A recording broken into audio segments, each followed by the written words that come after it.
In our headlines on this Tuesday afternoon, February 27th, here in South Korea. Doctors in training are being urged to return to their respective hospitals by February 29th to avoid consequences ranging from medical license suspension to prosecution. Meanwhile, Sweden is set to join NATO as Hungary's parliament on Monday voted in favour of its membership following Finland's entry into the security alliance last year. And over in Spain, Barcelona is hosting its Mobile World Congress with this year's theme on Future Fest as artificial intelligence reigns over mobile communication. The government has warned of inevitable consequences for all doctors in training who fail to return to their respective hospitals within this week. Our Shin Se-byuk has details. The government has issued a return-to-work deadline of February 29th for trainee doctors who have staged walkouts from hospitals to protest an increase in medical school admissions. Health Minister Cho Kyu-hong, in a briefing on Tuesday, warned doctors of consequences if they do not comply with the government. The government has no choice but to suspend the licenses and initiate legal action against trainee doctors not returning to work. Those who comply, however, by February 29th won't face any penalties. Prosecutors met with representatives from the police on Monday to strategize addressing the collective action taken by members of the medical community. The Korean Medical Association criticized the government, saying that suspending licenses and taking legal action against residents would further worsen the situation and eliminate any chance of their return to hospitals. Amid the ongoing standoff between the government and doctors, the KMA announced a massive rally planned for March 3rd, with 20,000 doctors expected to attend. As of Tuesday, 80.5% of the nation's 13,000 trainee doctors from 100 training hospitals nationwide have handed in resignation letters. Not all resignation letters have been accepted, but over 9,000 have already left the hospitals. Since the strike began last Tuesday, authorities have received 227 public complaints related to the walkouts, most of them over the cancellation of surgeries. The healthcare crisis is set to worsen as more medical professionals, including fellows and graduates, are expected to join the protest. Last week, doctors from 80 university hospitals nationwide stated that public vilification has made practicing medicine untenable. Furthermore, a significant number of medical school graduates are refusing intern positions. Seoul National University Hospital reported that up to 90% of interns due to start on March 1st haven't signed their contracts. And Busan National University Hospital noted all 50 prospective interns who were supposed to begin on Friday have resigned. Shin Se-byuk, Arirang News. Meanwhile, on the diplomatic front, Seoul's second Vice Minister of Foreign Affairs, Kang In-san, has reiterated the broader regional risks posed by North Korea's nuclear weapons ambitions. Speaking at the UN conference on disarmament in Geneva back on Monday, Kang emphasized that tackling North Korea's hostile weapons intentions is an urgent global security task. She also made note of the regime's rampant missile launches in recent years and added that Pyongyang was the only entity in modern society to shamelessly boast about testing nuclear weapons.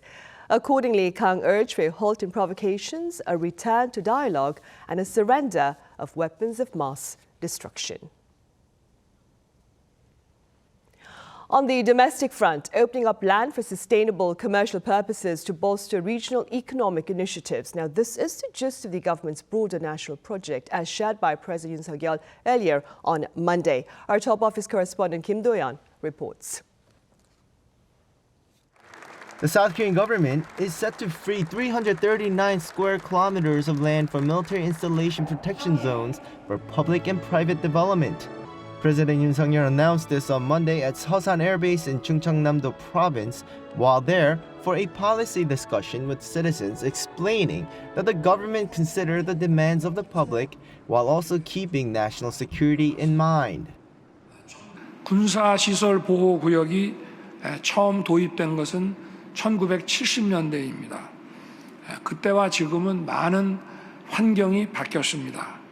전국이 급격하게 도시화가 됐고 또 기술이 발전하면서 군과 우리 안보의 구조에도 큰 변화가 있었습니다. Around the airbase alone, which is the country's biggest Air Force base, 141 square kilometers will be freed from the military protection zone. President Yoon added that with a new airport being built in the city of Seosan and the lifting of protection zones, he hopes that the province can utilize the land to promote projects that the local government deems to be the best. The decision comes less than a week after Yoon's announcement to lift greenbelt restrictions as well. With the two development restrictions gone in the region, Yoon says he has high hopes for the region.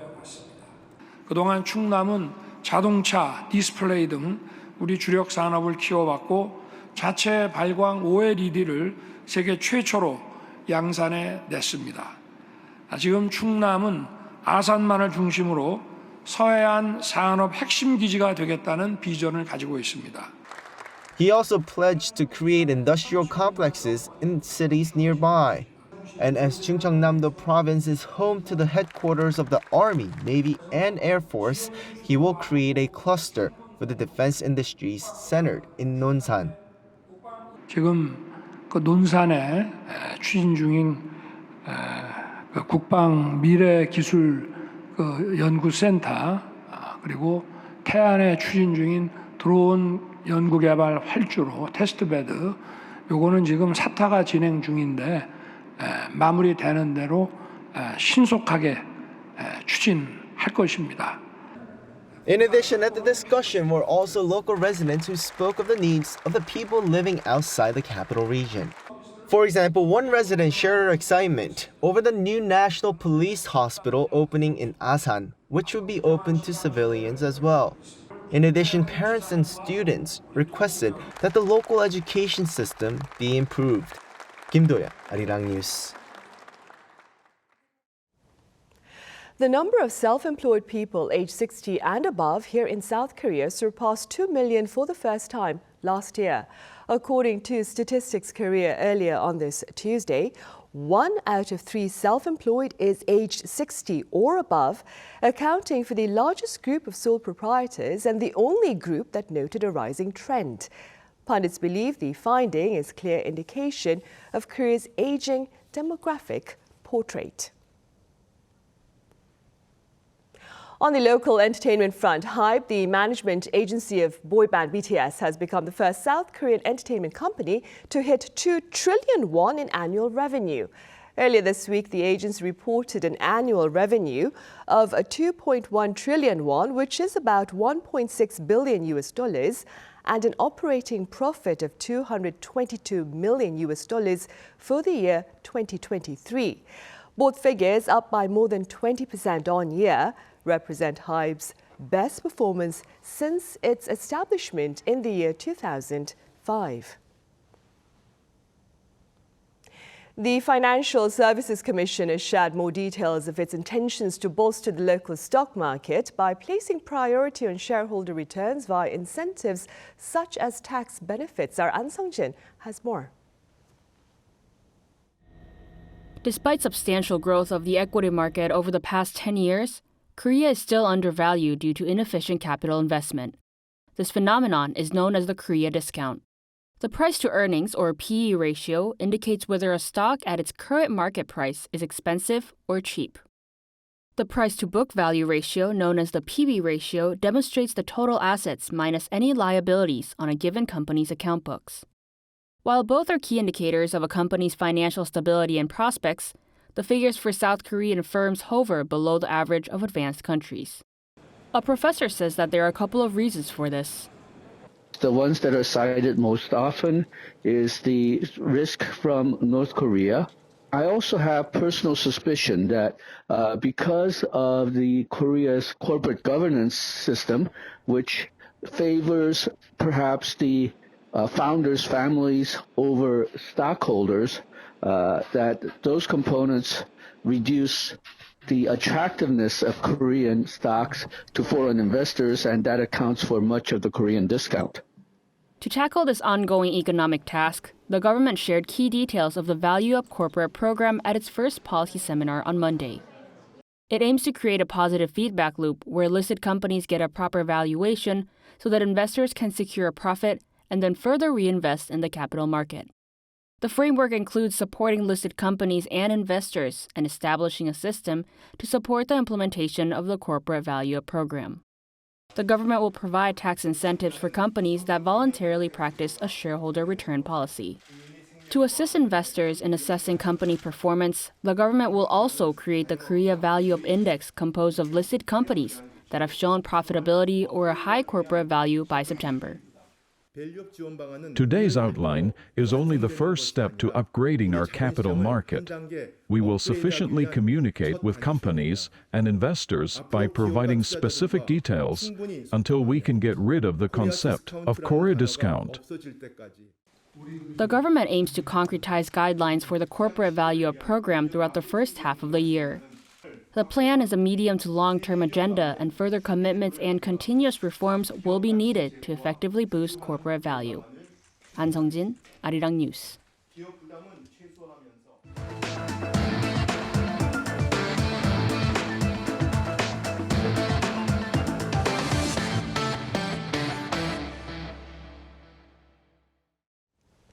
NATO is looking to embrace a new member this year, Sweden, whose membership was finally supported by Hungary back on Monday. Our Park Onu reports. Sweden is set to become the 32nd member of the North Atlantic Treaty Organization after the Hungarian Parliament made its final approval to accept Stockholm on Monday local time. Only 6 out of 194 voters in the parliament opposed Sweden's accession, removing the last remaining hurdle preventing NATO membership. The parliaments of all NATO countries have now voted for Sweden to become a member of NATO, and it is, of course, a historic day we are witnessing. The process has taken nearly 2 years since Sweden applied to join the Defense Alliance following Russia's invasion of Ukraine in February 2022. Now, all that is left is for Hungary's president to sign the approval and for Sweden to submit its instrument of accession with the United States government. NATO Secretary General Jens Stoltenberg called it a historic day, taking to social media to say, quote, "Sweden's membership will make us all stronger and safer." But of course what happens now is that they will be a full member they will be covered by Article 5, and they will also be part of decisions inside NATO. Article 5 states that an attack on one member is considered an attack against all. Sweden's membership also means the country will discard 200 years of neutrality, while the strategically important Baltic Sea will now be almost completely surrounded, except for Russia, by NATO countries. Vladimir Putin also on Monday signed a decree that reestablishes the Soviet-era Moscow and Leningrad military districts effective March 1st. This was first proposed by Russia's Defense Minister Sergei Shoigu in 2022 in response to NATO's expansion. Park Onu, Arirang News. Over in Ukraine, a severe shortage of ammunition may disrupt the country's defense against Russian invasion as President Volodymyr Zelensky calls for timely weapon support from the West. Our Ising Jae has the latest. Marking the second anniversary since the Russian invasion of Ukraine over the weekend, President Volodymyr Zelensky called for continued support from the West in order to push back ongoing Russian offensives. However, the Ukrainian president on Monday also said that his military had not received all of the support it was promised, including 1 million artillery shells promised by the EU. He says the Ukrainian military has only received 30% of the promised amount, with the EU noting that the production capacity of defense companies in each country has not been able to keep pace, while their own arsenals have been depleted. High Representative of the EU for Foreign Affairs and Security Policy, Josep Borrell, recently admitted that the supply is being delayed, adding that 524,000 rounds would be delivered by the end of March. The prolonged war seems to have taken a toll on Ukraine as it struggles to defend against the Russian offensive. According to the Associated Press, the Ukrainian military once again withdrew its troops from Arirang following an attempt to take back the Eastern Front region. The strategically important town of Arirang was recently captured by the Russian army. The military spokesman said its troops had to retreat further as they could not overcome the vastly larger number of Russians. Meanwhile, the Russian military claimed that it had destroyed an M1 Abrams tank for the first time. The main battle tank was given to Ukraine by the U.S. and deployed to the front line last fall. And a day after President Zelensky announced the number of Ukrainian troops that have died in battle, Ukraine's defense ministry says 417,000 Russian troops were killed during the two-year war.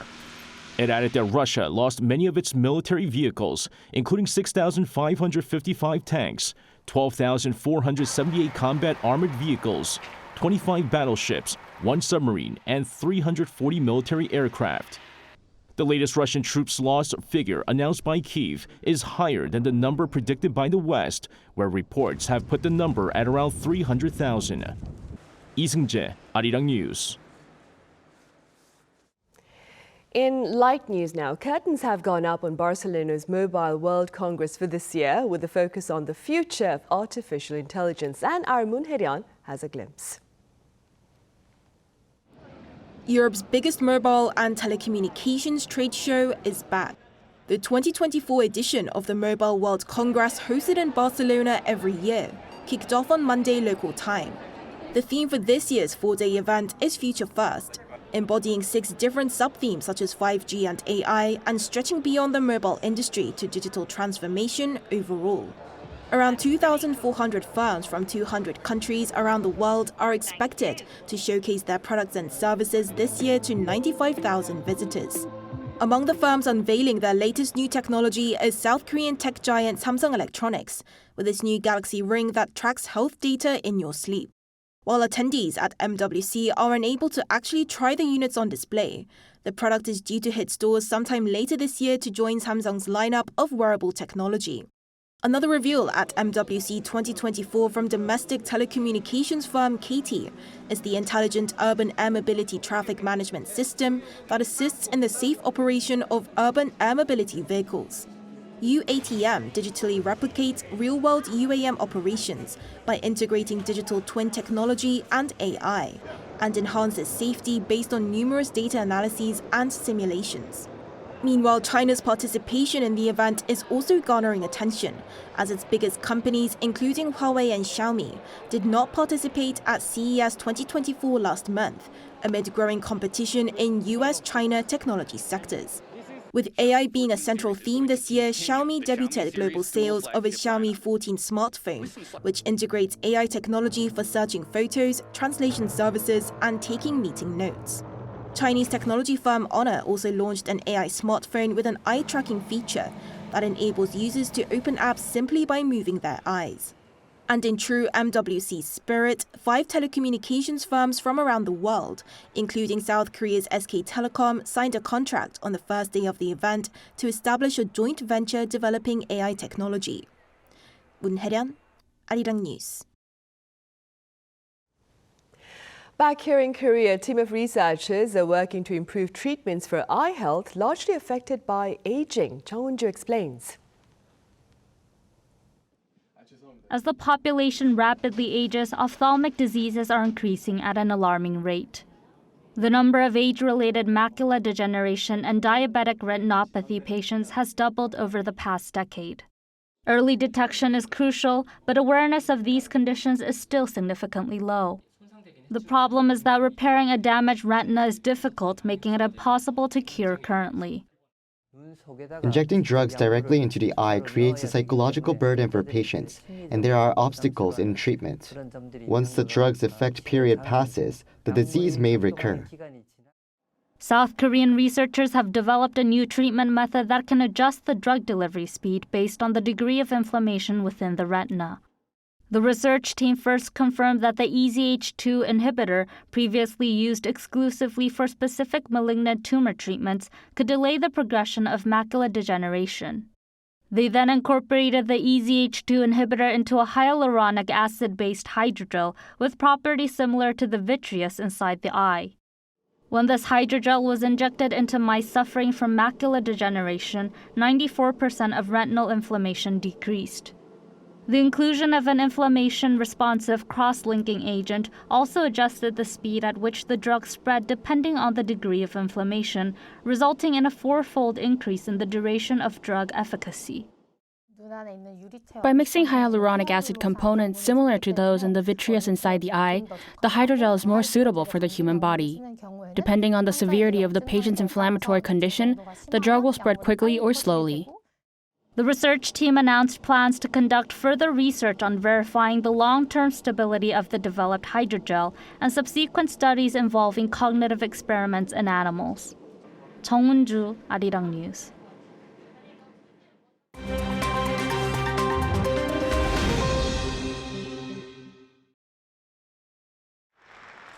Let's take a look at the latest news in the world now.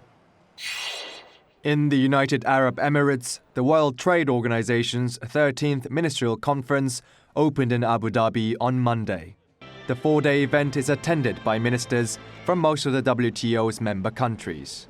In Monday's opening session, the WTO accepted its first new members since 2016 as Comoros and Timor-Leste joined the group. The WTO now has 166 members in total.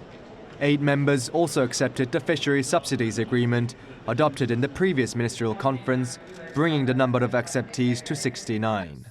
In the opening of the biennial meeting, WTO Director General Ngozi Okonjo-Iweala said that war, uncertainty and instability are weighing down the global economy, and with almost half the world's population heading for elections this year, people everywhere are feeling anxious about the future, and this will be felt at the ballot box this year. She added that inflation in food, energy and other essentials will be fueling political frustration.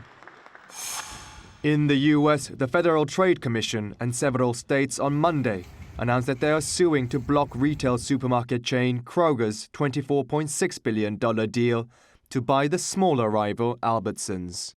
If completed, the Kroger-Albertsons deal would be the largest supermarket merger in US history, creating a grocery empire with some 4,000 stores. The FTC said that the deal will eliminate fierce competition between Kroger and Albertsons, leading to higher prices for groceries and other essential household items for millions of Americans. The director of the FTC's Bureau of Competition, Henry Liu, said that Kroger's acquisition of Albertsons would further exacerbate the financial difficulties facing consumers. The FTC also said that Washington, D.C. and 8 states, including California and Illinois, are joining the Commission's federal lawsuit. Kroger, meanwhile, argued that should the merger be blocked, retail giants such as Amazon and Walmart would become even more powerful and unaccountable. In the US, a member of the US Air Force has died on Monday after setting himself on fire in front of the Israeli embassy. 25-year-old Aaron Bushnell chose to self-immolate in front of the Israeli embassy in Washington, D.C. on Sunday in protest against the war in Gaza. Secret Service members rushed to extinguish the flames, but Bushnell later died in hospital. According to The Times, Bushnell, in his military fatigues, broadcasted the incident live on the internet, saying that I will no longer be complicit in genocide, before setting himself on fire and screaming "Free Palestine." Earlier in December, a woman also set fire to herself outside the Israeli consulate in Atlanta. In Taiwan, thousands of tourists and locals visited the Pingxi district of New Taipei on Saturday to celebrate the Lunar New Year Lantern Festival. The Taiwan Lantern Festival is an annual event where festival goers release lanterns inscribed with their wishes into the sky. It's hosted by the Tourism Bureau of the Ministry of Transportation and Communications and has become an international tourist attraction over the past few decades. With 2024 being the year of the dragon, Taiwan's Lantern Festival celebrated with a dragon theme. Kim Xiao, Arirang News.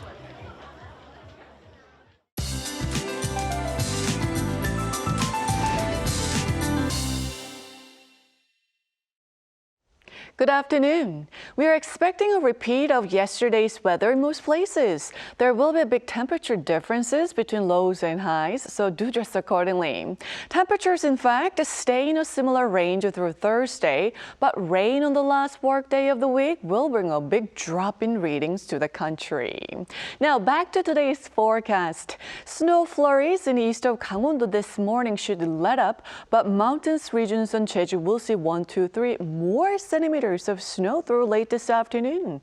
Meanwhile, the rest of the country will be under partly sunny skies, while southern regions and Jeju Island will be quite windy all day today. Highs should rise to a similar level to yesterday. Daejeon topping out at 10 degrees, but Gyeongju and Chuncheon only make it to 8 degrees Celsius this afternoon.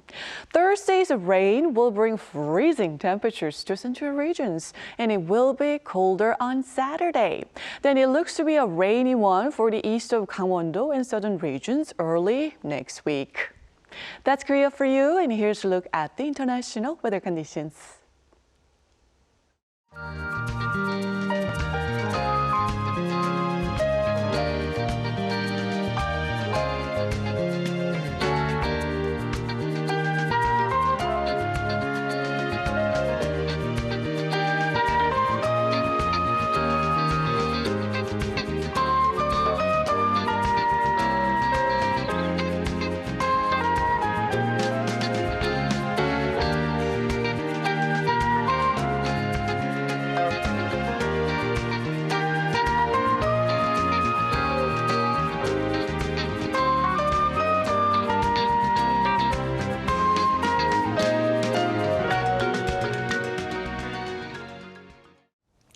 Right, those are the headlines at this hour here in Korea. Coming up right after this break is our daily panel session, and today we address Korea's lesser-known assets, so do stay with us.